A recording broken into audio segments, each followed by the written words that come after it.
News that's coming in from the national capital now. 4 schools in national capital have got threat emails. In the last 3 days, 10 schools have got these threat emails. Apart from schools, even one college has got the same email. Cyber unit, along with the local police, is now investigating the origins of these emails. My colleague Himanshu Mishra is now joining me on the story.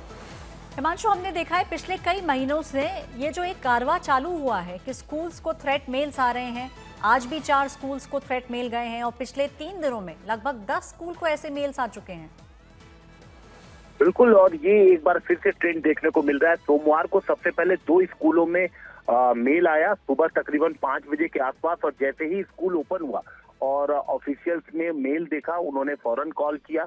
उसके बाद मंगलवार यानी कल के दिन फिर 2 school और साथ में एक कॉलेज को एक साथ उनको तीनों को मेल भेजा गया बम थ्रेट का।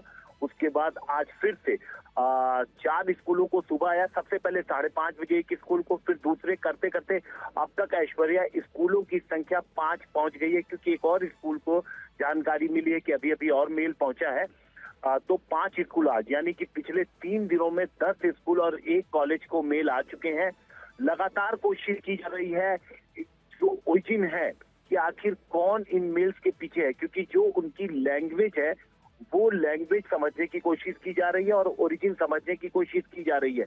लेकिन अभी तक जो पिछले 3 दिन से लगातार जो मेल्स आ रहे हैं, उनमें कोई ऐसा ब्रेक थ्रू नहीं मिला है जिससे पता लग सके कि इन सब के पीछे कौन है। और अगर आप याद करें, पिछले साल एक दिन में 100 से ज्यादा स्कूलों को, 117 स्कूलों को मेल मिला था। इसके बाद ऐसे ही जब हॉस्पिटल्स को मेल आया तो एक दिन में दिल्ली और एनसीआर के लगभग सभी हॉस्पिटल्स को मेल आया था। तो ये जो ट्रेंड है एक बार फिर से देखने में आ रहा है कि एक बार फिर से स्कूलों को टारगेट किया जा रहा है, पैनिक फैलाने की कोशिश की जा रही है। जी ऐश्वर्या। हिमांशु, पैनिक फैलाने की कोशिश की जा रही है तो क्या, जो जैसे कि आपने बताया कि ये पिछले कई महीनों से ऐसा होता आ रहा है, हम देख रहे हैं कि सिर्फ स्कूल्स नहीं, अस्पताल को भी ऐसे ईमेल्स आए हैं, तो क्या साइबर क्राइम, क्या दिल्ली पुलिस जीरो इन कर पाई है कि ओरिजिन कहां से है, कहां से इस तरीके के ईमेल्स ओरिजिन होते हैं? 17 स्कूलों के आसपास जब मेल रिसीव हुआ था तो उसमें क्रैक करते हुए जो साइबर यूनिट है वो पहुंची थी और इन्वेस्टिगेशन पहुंची थी रसिया के सर्वर पर, जहां से इनको रूट किया गया था। लेकिन इसके आगे का रूट क्या था ये नहीं पता लग सका है। लगातार कोशिशें जारी हैं। जो फॉरेन काउंटर पार्ट्स होते हैं, पुलिस उनसे बात करती है, उनकी मदद भी लेती है, लेकिन अभी तक उसमें क्लियर नहीं हो पाया।